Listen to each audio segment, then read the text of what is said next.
자, 오늘은 다시 성경 인물 가운데서 제사장 엘리에 대해서 한번 살펴보고자 합니다.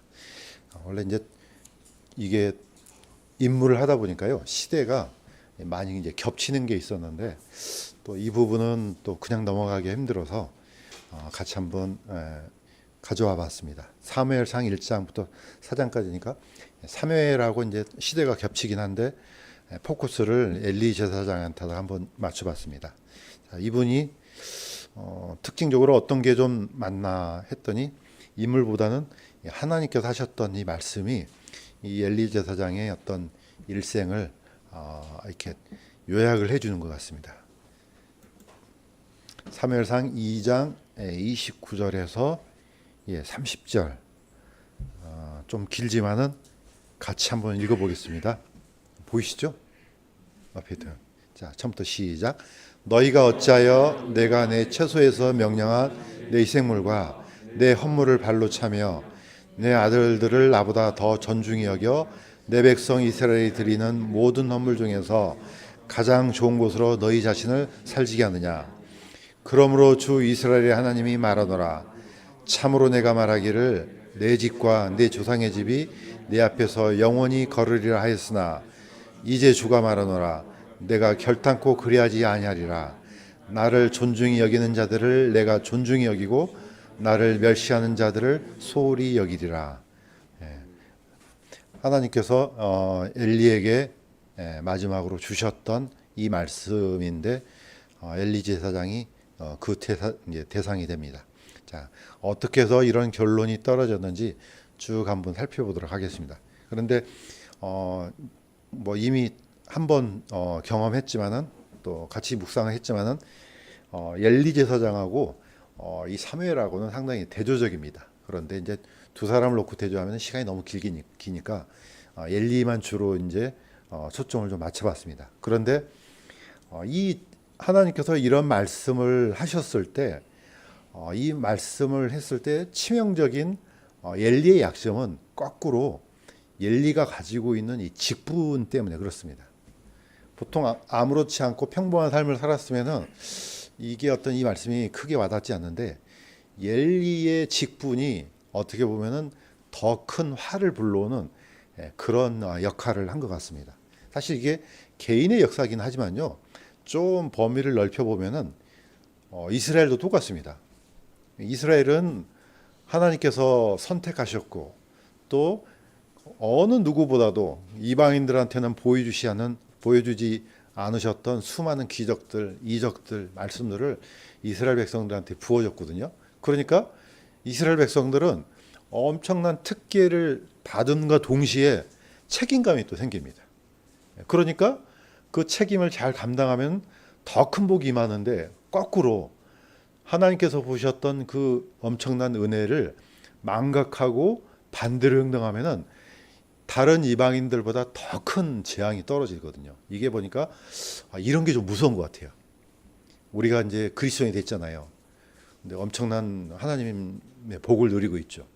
그래서 남들이 볼 수 없는 것도 보고 또 보지 못하는 소망도 갖게 되고 또 앞으로 어떤 일이 일어날지를 우리가 보통 성경을 통해서 압니다.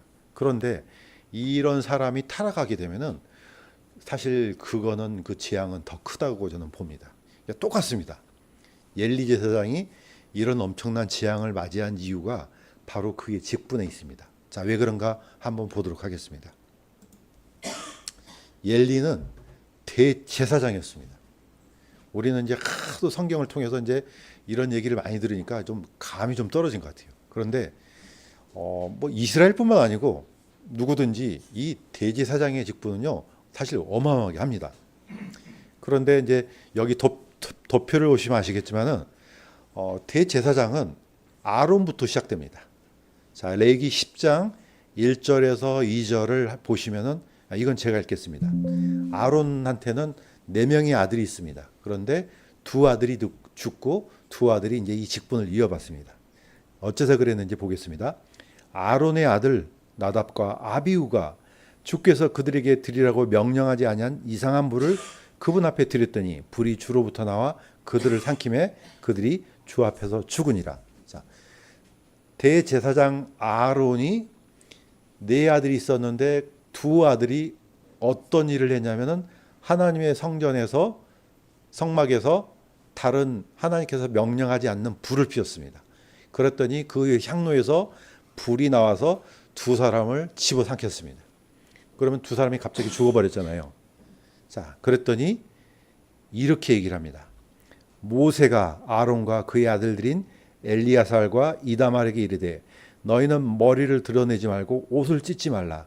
그리하여야 너희가 죽지 아니하고 진노가 온 백성에게 임하지 아니하리라. 어떤 부모라고 갑자기 두 아들이 죽었으면 가만히 있을 부모가 누가 있겠습니까?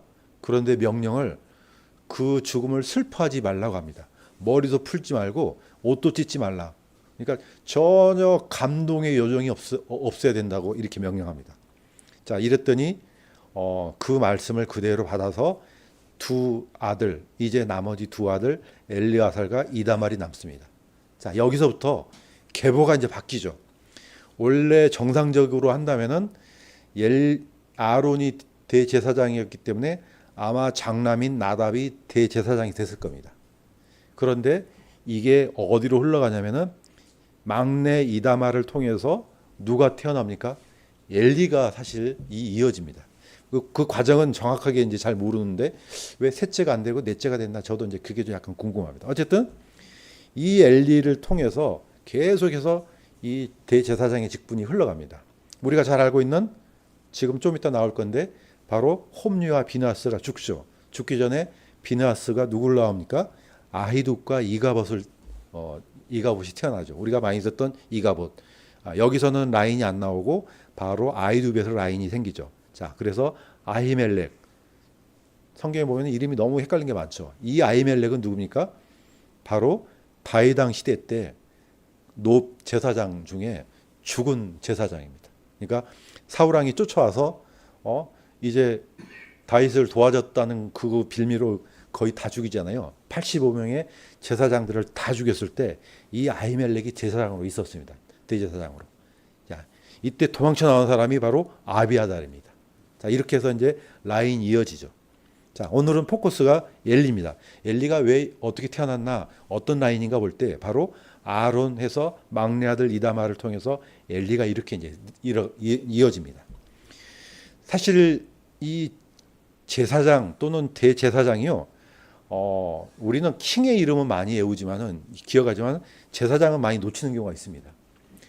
대제사장은요, 어떻게 보면은 거의 정치적인 킹하고 비슷합니다. 이거는 모든 백성의 죄를, 이스라엘 백성들의 죄를 자기 혼자 짊어지고 가서 속죄를 하는 사람이죠. 그러니까 어떻게 보면 권위도 어마어마한 거죠. 자, 이런 사람이 누구였느냐? 바로 엘리였습니다. 엘리가 별별 없는 사람처럼 생각하면 안 됩니다. 어마어마한 파워를 가진 사람입니다. 이때 당시 때. 자, 이 엘리가 어디에 살고 있었습니까? 실로에 살고 있었는데 나중에 이제 성경을 자세히 읽어보시면 아시겠지만 성막이 광야에서 세워지잖아요. 시내산 밑에서 시내산 광야에서 세워져서 이동하다가 드디어 이 요수아를 통해서 요단강을 건너서 길갈에서 진을 칩니다. 자, 길갈에서 거기서 이제 2세대가 제일 먼저 할례를 받죠.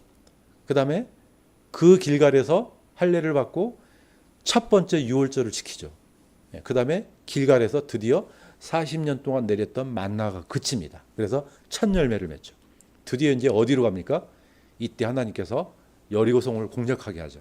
자, 여리고성 들어갈 때 뭘 메고 갑니까? 아주 기이한 전투를 벌입니다. 다른 전투는 그렇게 안 나와요. 근데 여리고성만큼은 첫 번째 날은 한 바퀴, 두 번째 날도 한 바퀴, 세 번째 날도 한 바퀴. 아마 여리고성 사람들이 저 사람들이 왜 저런 짓을 벌이지 아마 그랬을 겁니다. 자, 일곱 번째 날은 아침 일찍 새벽부터 7바퀴를 돌죠. 다 돈 다음에 제사장들이 뿔나파를 불고 함성을 지르죠. 그러니까 아무런 어느 누구도 손을 대지 않았던 여리고성이 무너집니다. 이때 이제 드디어 요수아가 군사들을 이끌고 가서 이제 점령하죠. 자, 이때 법계의 파워를 누가 보죠? 이스라엘 백성들이 다 보죠. 야, 저게 뭐길래 저렇게 돈다고 무너지나? 아마 내리 아마 이런 생각을 갖고 있었을지도 몰라요. 어쨌든 이 모든 중심의 선두에는 누가 있습니까? 대제사장이 있습니다. 자, 드디어 이제 우리가 이제 성경을 보다 보면은 특히 신약에 봐서는 헷갈립니다. 어디에는 대제사장이라고 그러고 어디는 수제사장이라고 그러고 이게 너무 저도 처음 읽을 때는 이게 같은 말인가? 정리를 한번 하겠습니다. 대제사장과 수제사장들 합니다. 원래는 이게 원칙적으로는 대제사장은 한 사람입니다. 그 다음에 수제사장은 여러 명입니다. 용어도 틀립니다. 원어는 코엔 가돌해서 가장 높은 하이프리스트, 그리고 코엔 로시 그러면은 머리들. 그러니까 예를 들면은 회장은 한 명이잖아요. 옛날 그 학교 다닐 때 뭐라 그러죠? 반장이라 그럽니까? 반장은 한 명이잖아요. 반장이 여러 명 있어요? 한 명이죠. 그 다음에 분단장은요. 분단장은 몇 명 되잖아요. 그러니까 반장은 한 명이면은 제사장처럼 딱 한 사람이죠. 그 다음에 여러 분단을 맡고 있는 수제사장들은 여러 명이 될 수 있습니다. 그래서 복수를 쓰죠. 자, 이 제사장, 자, 왜 이렇게 영역이 나눠졌느냐? 성전을 보시면 아시겠지만은 성전을 관리하는 사람, 또 어디를 관리하는 사람, 또 찬양대들 뭐 여러 가지 부서가 있습니다. 그 중에서 으뜸인 사람, 가운데서 지금 지휘한 사람 있잖아요. 이 사람은 수제사장입니다. 그러니까 수제사장은 여러 명일 수가 있습니다. 자, 그런데 이 대제사장은 뭐 하느냐? 히브리서에 이렇게 돼 있습니다. 이건 같이 한번 읽겠습니다. 시작. 둘째 성막에는 대제사장이 홀로 해마다 한 번 들어가되 자기와 백성의 잘못으로 인해 자기가 드리는 피 없이는 들어가지 아니하였으니. 이제 히브리서 와서는 대제사장이 1년에 한 번 백성들을 위해서 이 피를 가지고 들어가는구나. 그것도 지성소에, 이제 둘째 성막이 바로 지성소입니다. 그러니까 이 공간에는 대제사장이 딱 한 번만 들어가는 거죠. 그러니까 거의 이스라엘 백성들의 전체를 대표해서 들어가니까 얼마나 이 임무가 막중하겠습니까? 이 사람이 바로 누구라고요? 엘리입니다. 엘리가 이런 사람이었습니다. 그런데 엘리가 또 이런 사람입니다. 대제사장이었을 뿐만 아니고 엘리는 사사였습니다. 자, 어떤 구절에서 이걸 알 수가 있느냐? 사무엘상 4장 18절에 보면은 엘리가 40년 동안 이스라엘을 재판하였다 이렇게 됩니다. 그러니까 보통 우리는 사사 그러면은 엘리는 빼놓고 생각합니다. 사무엘까지는 생각하는데 엘리는 빼놓죠. 엘리도 사사였습니다. 무려 몇 년 동안요? 40년 동안. 엘리는 이 사사는 킹이 아니기 때문에 동시에 사사가 일어날 수도 있습니다. 뭐 이 당시 때 이제 누군지는 모르겠지만 어쨌든 엘리는 이스라엘 재판은 사사였습니다. 다시 한번 정리하면은 사사라는 단어는 한자어로는 어렵습니다. 왜냐? 이게 우리가 쓰는 용어가 아니죠. 한자어도 빌려온 거죠. 어떻게 번역할 방법이 없기 때문에. 자, 원어로는 쇼페트 하면 이게 단수죠. 복수형은 쇼페팀입니다. 이 쇼페팀을 영어로는 저지스라고 복수로 이제 번역을 했습니다. 자, 이게 왜 어려우냐면은 이 사사라는 용어는 두 가지 속성이 있습니다. 하나는 백성들을 재판하고 또 재판이란 말이 오늘날처럼 이런 재판으로 생각하면 안 되죠. 통치의 개념이 강하죠. 또 한 가지는 세이버라는 개념이 있습니다. 건지는 거죠. 그러니까 재판도 하지만은 건지기도 하죠. 이 두 가지 속성을 갖고 있는 오늘날의 직분이 예를 들면은 판사하고 변호사 직분이 결합된 뭐 이런 종류라고 보면 되겠습니다. 그러니까 이것도 어마어마한 권위가 있는 거죠. 이 사람이 누구라고요? 이 사람이 바로 엘리입니다. 40년 동안 이 일을 한 겁니다. 그래서 이 두 가지 속성이 나눠지는데 가장 완벽한 사사는 누구겠습니까? 예수 그리스도입니다. 예수님께서 나중에 오셨을 때 이 땅에서 이런 재판을 마지막으로 한 번 더 엽니다. 자, 그래서 마태복음 25장 33절에서 41절까지는 양과 염소 심판이 나옵니다. 자, 제가 한번 읽어보겠습니다. 그때 왕이 자기 오른편에 있는 자들에게 이르되 오라 내 아버지께 복받은 자들아 너희는 세상의 창건 이후로 너희를 위하여 예비된 왕국을 상속받으라. 이거는 예수님께서 오셨을 때 와서 이 재판을 열겠다고 나옵니다. 자, 그럼 왼편에 있는 자들에게는 저주를 받은 자들아 너희는 내게서 떠나 마귀와 그 천사들을 위하여 예비된 영존하는 불에 들어가라. 오른편과 왼편을 누가 나눕니까? 이분이 나눕니다. 완전한 사사께서 나눕니다. 자, 오른편에 있는 자는 당연히 상속뿐만 아니라 구원을 받는 거죠. 왼편에 있는 자들은 이거는 영원한 징벌을 받는 거죠. 그러니까 동시에 일어날 수 있습니다. 그 가운데 누가 있느냐? 바로 사사가 있습니다. 자, 그래서 우리는 대충 보면은 사사 시대를 보면은 성공한 사사하고 실패한 사사가 딱 나오죠. 성공한 사사 사무엘이죠. 가장 완벽하게 이 직분을 잘 수행합니다. 백성들이 죄를 지었을 때는 책망하죠. 그러나 그 사람들이 돌이켰을 때는 건집니다. 거의 완벽에 가까운 사사하죠. 그런데 이 사사인데 이 직분을 잘 감당하지 못한 사람 그러면 딱 떠오르는 사람이 누굽니까? 삼손입니다. 삼손은 이건 거의 어떻게 표현할 수 있을까요? 좀 비극적인 거지만은 이 어마어마한 파워를 가지고 오로지 자신을 위해서 살았던 그런 아주 좋지 못한 사사긴 하죠. 마지막에는 물론 이제 회개하고 하나님께 돌이켰지만, 자, 사사 중에 한 사람 더 보겠습니다. 이거는 사사는 킹이 아니기 때문에 아니 뭐 킹이라도 할지라도 여자도 될 수가 있습니다. 이 사사는 바로 드보라입니다. 자, 그런데 드보라가 어디에 있었느냐? 이 드보라가 종려나무 밑에 거하였다 이렇게 나옵니다. 이게 쓱 지나갈 수 있는데 깊은 묵상을 유도합니다. 왜냐? 이 종려나무는 우리가 알고 있는 종려나무하고 틀립니다. 이건 데이트 팜이라고 대추야자 열매죠. 영어로는 팜트리라고 이렇게 번역은 하는데 종류가 약간 틀립니다. 이거는 헬라어로는 피닉스입니다. 나무 명칭이 피닉스죠. 이 나무의 특징은 쭉 옆으로 가지가 없습니다. 그냥 쭉 일자로 올라가죠. 대신에 열매가 어마어마하게 엽니다. 자, 이 열매 보셨잖아요. TV에 보면 누가 좋아하는 열매라고 나오죠? 만수르. 만수르가 좋아하는 열매. 이게 바로 이 대추야자 열매죠. 자, 그런데 성경에는 어떻게 표현해야 되냐? 시편 92편 12절에 보면은 의로운 자는 종려나무 같이 흥황하며 레바논의 백향목 같이 자라리로다. 왜 의로운 것과 종려나무를 같이 낳겠습니까? 그다음에 드보라가 왜 종려나무 밑에서 재판을 합니까? 이거는 종려나무 자체가 이게 의를 상징하죠. 곧바르다는 거죠. 정확하다. 좌우로 치우치지 않고 우리 한국말로 말하면 이런 사람을 뭐라 그러죠? 대쪽 같은 사람 그러잖아요. 쫙 올라간 사람. 이건 한번 쫙 쪼개지면 가운데로 쫙 쪼개지잖아요. 마치 그런 이미지 같습니다. 그래서 사사의 이미지는 딱 정확하게 맞습니다. 사실 이 종려나무가요, 나무가 아니고 풀입니다. 풀. 풀이 자라서 곱게 쫙 올라가는데 마치 바나나처럼.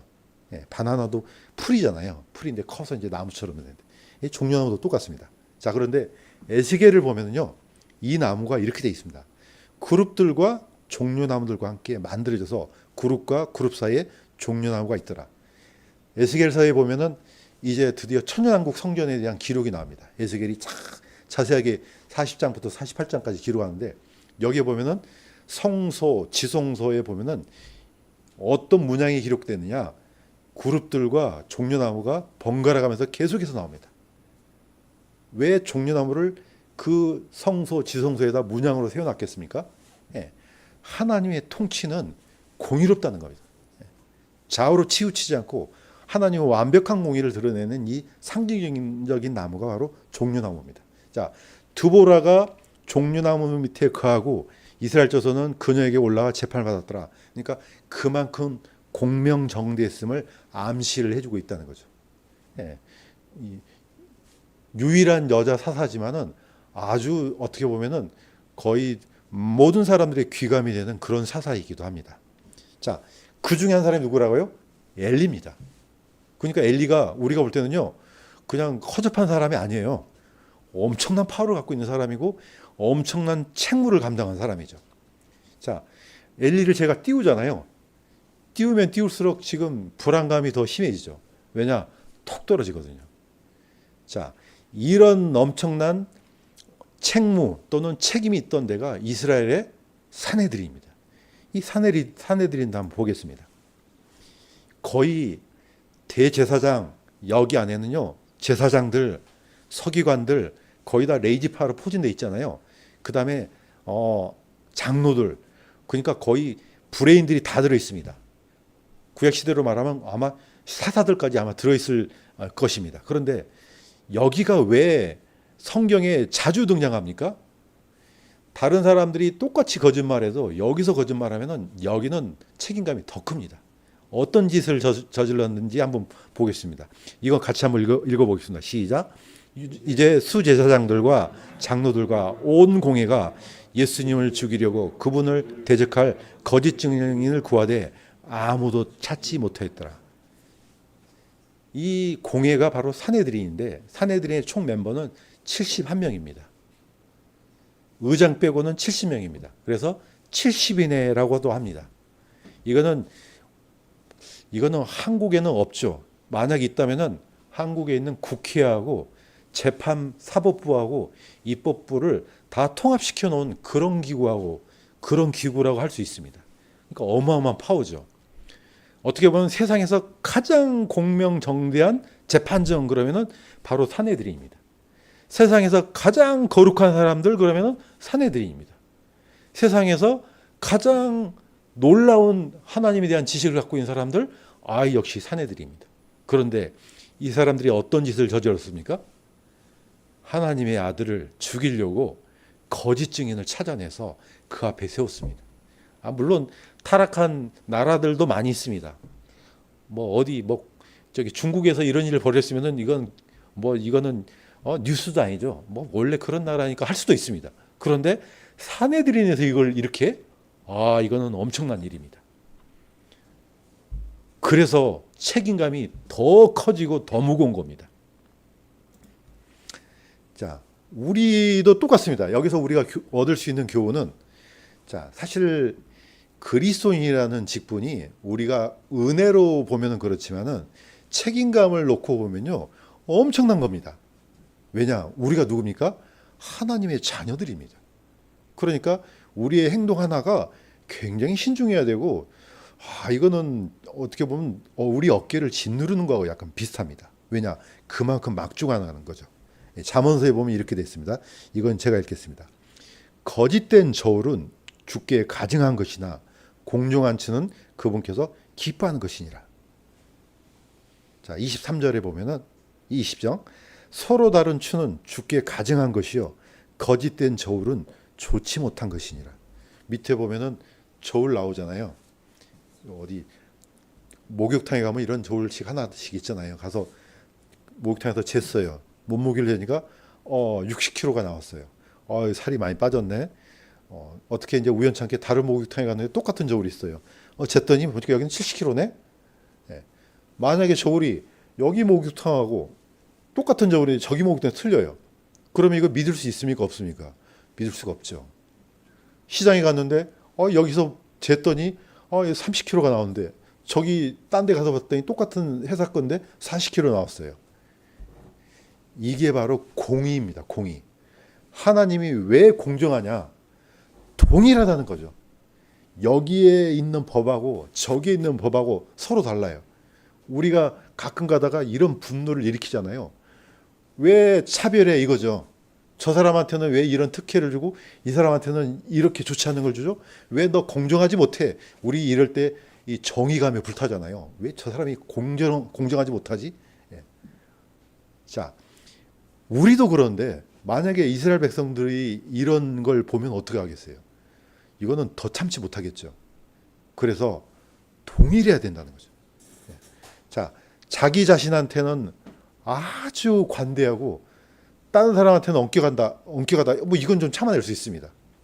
그런데 타인한테는 아주 엄격한데 자기는 괜찮아. 이거는 상당히 하나님께서 보실 때 거짓된 저울하고 비슷한 거죠. 왜 자꾸 이거다고 엘리를 갖다가 붙이냐면은 엘리는 어마어마한 책임감과 함께 어마어마한 특권을 받았습니다.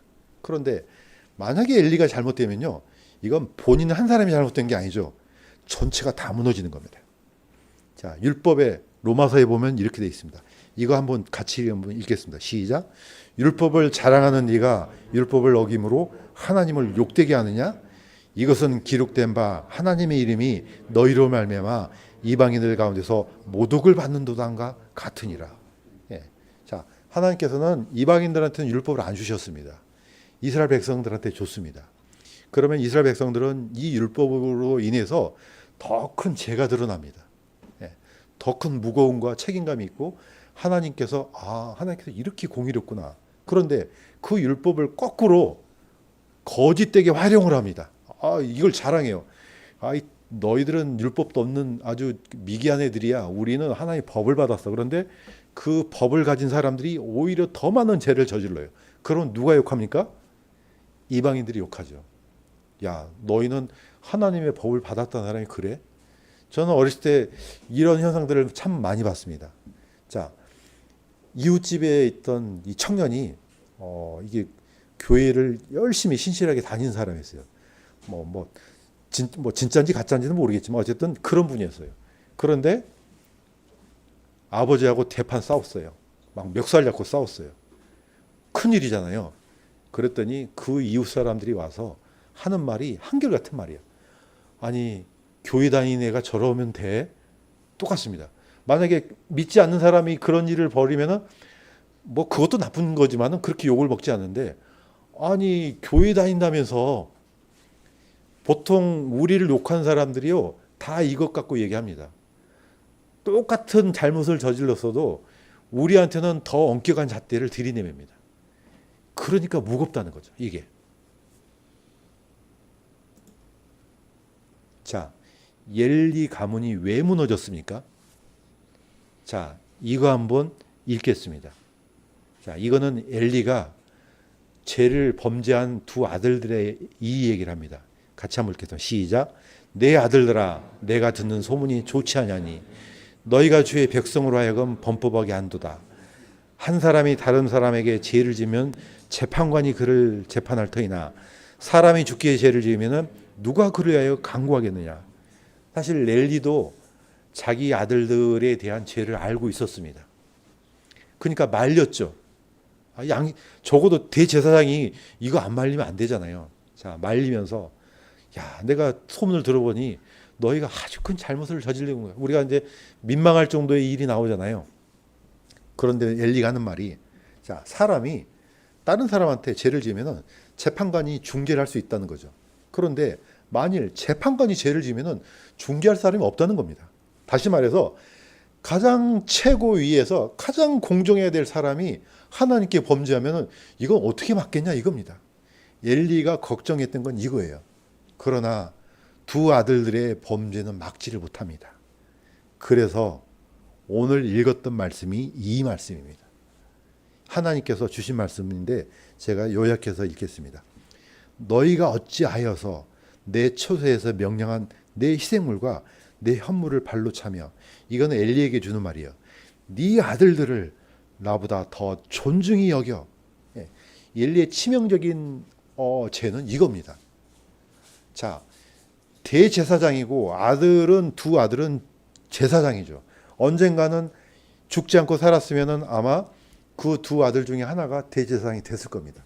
그런데 백성들한테 본을 보여야 되는 이 사람들이 오히려 백성들의 염려를 끼치는 사람들이 되어버렸습니다. 그러니까 완전히 거꾸로 된 거죠. 그러므로 주 이스라엘의 하나님은 말하노라. 참으로 내가 말하기를 내 집과 내 조상의 집이 내 앞에 영원히 거리라 하였거니와 하였으나 이제 주가 말하노라. 내가 결단코 그리하지 아니하리라. 포인트는 이겁니다. 나를 존중히 여기는 자들을 내가 존중히 여기고 나를 멸시하는 자들을 소홀히 여기리라. 하나님은 공의 하나님입니다. 우리가 하나님을 찬양하고 존귀히 여기고 예배드리고, 사실 이게 뭡니까? 당연히 돌려야 될 건데, 그렇지만 하나님께서는 지켜보고 계십니다. 누가 이러한지 그렇지 않은지. 물론 구원은 동일한 하나님의 선물이지만은 우리의 마음 자세가 너무 중요하다는 거죠. 엘리는 더 큰 책임이 있는 거죠. 이스라엘의 대표입니다. 또 사사입니다. 대제사장입니다. 그런데 그 어떤 것도 존중받을 만한 일이 없어져 버린 거죠. 이거 굉장히 위험한 일이죠. 자, 이 라인이요, 아주 어디까지 흘러갑니까? 이게 천년왕국까지 갑니다. 놀랍게도 이 엘리가 저질렀던 이 죄악, 두 아들들이 저질렀던 죄악이 천년왕국까지 미칩니다. 여기 보면은 아까 얘기했던 아비아달 나오죠. 그때 이제 대제사장이 아비아달이었던 것 같아요. 그런데 아비아달이 나중에 솔로몬하고 드디어 아도니아가 이제 솔로몬을 제쳐두고 왕이 되려고 하다가 하필이면은 그 아도니아 편에 아비아달이 있습니다. 요압 장군도 쓰잖아요. 그렇게 용감무쌍하고 충성스러웠던 사람이 그런 분별력이 없었는지 참으로 안타까운 일이긴 한데, 어쨌든 이 솔로몬 왕을 제쳐두고 전부 다 아도니아 편에 있습니다. 나중에 드디어 정식으로 솔로몬 왕이 왕권을 잡았을 때 이렇게 합니다. 너는 마땅히 죽어야 하느니라. 그러나 네가 내 아버지 앞에서 주 하나님의 계를 배웠고 또 내 아버지가 당한 모든 고난 중에서 너도 고난을 당하였은즉 내가 이번에는 너를 죽이지 않겠다. 이렇게 합니다. 그러면서 이 아비아달을 쫓아버립니다. 자, 그런데 이게 성경에서는 어떻게 설명하고 있느냐? 이것은 그가 주의 말씀 곧 그분께서 실로에 있던 엘리의 집에 관하여 이르신 말씀을 성취하려 하심이었더라. 이렇게 합니다. 자, 하나님께서 약속하셨죠. 너의 집안을 끊어버리겠다 했는데 그게 언제 성취가 되느냐? 솔로몬 왕 때 성취가 되죠. 그런데 이 후속 있잖아요. 에스겔 44장 15절에 보면 이렇게 돼 있습니다. 이거는 하나님께서 직접 하셨던 말씀입니다. 그러나 이스라엘 자손이 나를 떠나 격길로 갔을 때 내 성소의 책무를 지킨 레위 사람 제사장들 곧 사독의 아들들을 내게 가까이 나와 나를 섬기되. 다시 말해서 사독이라는 사람은 솔로몬 왕 때 사람이잖아요. 근데 솔로몬 왕 때 이 사독은 다윗 왕이 임명하지 않고 다윗 왕이 명하지 않는 그 왕위에 서지 않습니다. 그러니까 불의한 자리에 앉지 아니하죠.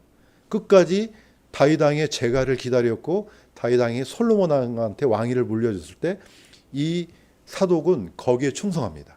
그런데 그에 대한 대가를 언제 받습니까? 그 후손들이 천년왕국 때 받습니다. 그래서 천년왕국 때는 제사장 계열이 전부 다 사독 계열로 명예해져 있습니다. 이게 얼마나 긴 시간이에요?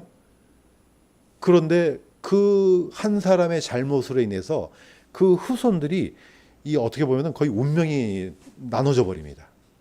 자, 우리도 여기서 큰 생각을 한번 할 필요가 있습니다.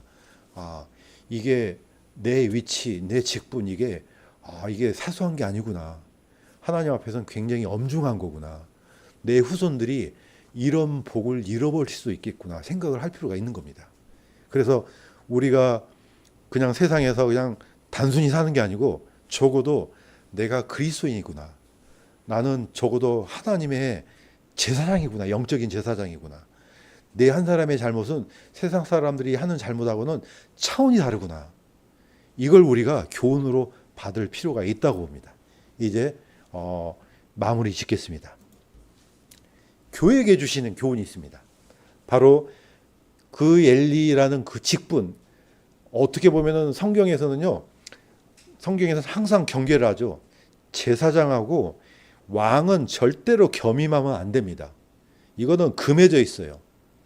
이걸 부수고 어떻게 보면 그 영역을 침범하려 했던 사울 왕은 폐위가 됩니다. 그 다음에 우시아 왕은 자기가 왕인데 한번 어떻게 그 제사장 직분을 한번 수행하고 싶었던 모양이죠. 나중에 향로 갖고 들어가다가 하나님께서 벌을 내려서 문둥병을 만들어 버립니다. 그러니까 킹하고 제사장은 절대로 겸임이 안 되죠. 그런데 엘리는 사사하고 제사장 직분을 겸임했습니다. 그러니까 이건 어떻게 보면 성경에서는 초유의 사태예요. 어마어마한 사람이죠. 그런데 그 엄청난 사람이 저질렀던 그 죄는요, 하나님께 이렇게 합니다. 엘리의 집은 그 어떤 제물로도 용서받지 못한다. 이렇게 합니다. 그러니까 이거는 다른 모든 사람들보다 더 큰 범죄를 어떻게 보면 징벌을 받았죠. 나중에는 이제 법궤를 빼앗겼을 때 엘리가 어떻게 죽습니까? 엘리는 아마 이런 생각을 했던 것 같아요. 그때 당시 때 사람들이 그 옛날 여리고성을 이 법궤를 도니까 법궤가 무슨 굉장히 큰 파워가 있는가? 이렇게 생각하고 전장에 이 법궤를 메고 나가죠. 근데 메고 나갔는데 나중에 어떻게 됩니까? 나갔던 법궤를 빼앗겨 버리죠. 엘리가 이 소식을 듣고 어떻게 합니까? 언제 소식이 오나 하다가 나중에 그 소식을 듣고 의자에서 뒤로 넘어져서 목이 부러져서 죽습니다. 비참한 죽음을 맞이하죠. 자, 하나님께서는 엘리라는 한 사람을 통해서 그 가문을 통해서 하나님의 공의가 어떻게 작동되는지를 분명하게 보여줍니다. 그렇다면 오늘날 우리는요, 이거 동일합니다. 이거 엘리 시대만 그렇고 우리는 지금 뭐 은혜 시대니까 괜찮아 이렇게 했다가는 큰 코 다칩니다. 절대로 그래서는 안 됩니다. 예수님께서 주셨던 이 말씀은요, 이거는 두고두고 우리가 묵상하면서 우리 마음속에 깊이 담아둘 필요가 있다는 말씀 저는 있다고 봅니다. 자, 이거는 너무 기니까 이건 제가 읽겠습니다. 너희는 땅의 소금이로되 만일 소금이 제맛을 잃으면 무엇으로 그것을 짜게 하리요? 그 뒤에는 그것이 아무 쓸모없으므로 버려져서 사람의 발밑에 밟힐 뿐이니라. 너희는 세상의 빛이니 산 위에 세운 도시가 숨기지 못하리라. 또 사람들이 등잔불을 켜서 통 밑에 두지 아니하고 등잔대 위에 두나니 그리하여 그것이 집안의 모든 사람에게 빛을 주느니라. 이와 같이 너희 빛을 사람들 앞에 비추어 그들이 너희 선한 행위를 보고 하늘에 계신 너희 아버지께 영광을 돌리게 하라. 이솝우화인지 어딘지 보면 이런 게 나옵니다. 장님이 밤에 등불을 들고 지나가다가 한 행인이 그 사람한테 얘기합니다. 아니 당신은 눈도 보이지 않는데 무엇 때문에 등을 들고 다니느냐, 이런 얘기 들어봤죠. 그랬더니 그 장님이 하는 얘기가 이 등불은 나를 위해서 있는 것이 아니고 바로 당신을 위해 있습니다. 혹시라도 밤에 오다가 내가 나랑 부딪혀 갖고 사고가 나면 어떻게 하겠습니까? 그러니까 이거는 나를 위한 빛이 아니고 당신들 눈 뜬 사람들을 위한 빛입니다. 이렇게 얘기를 합니다. 이게 뭐 어디에 나온 얘기인지는 모르겠지만은 똑같습니다. 불을 위에다가 두는 이유는 이 불 때문에 잘 보고 다니면서 곁길로 가지 말라는 거죠. 자, 우리가 잘 알고 있는 소금은 맛만 짜게 합니까? 이 소금은 치유의 능력도 있습니다. 기능이 되게 많습니다. 썩지 않는 기능도 있습니다. 그런데 이게 하나도 작동이 안 돼요. 그러면 이건 뭐 쓸모가 없는 거죠. 빛도 그렇고 어떤 사람이 빛을 말 속에다가 이렇게 감추고 있다면 그건 뭐 소용이 없는 거죠. 마찬가지입니다. 자, 엘리가 가지고 있는 이 직분은 그런 어떻게 보면은 그런 기능을 하라고 그런 사역을 하라고 줬는데 오히려 이스라엘 전체를 흑암에 가둬버렸습니다.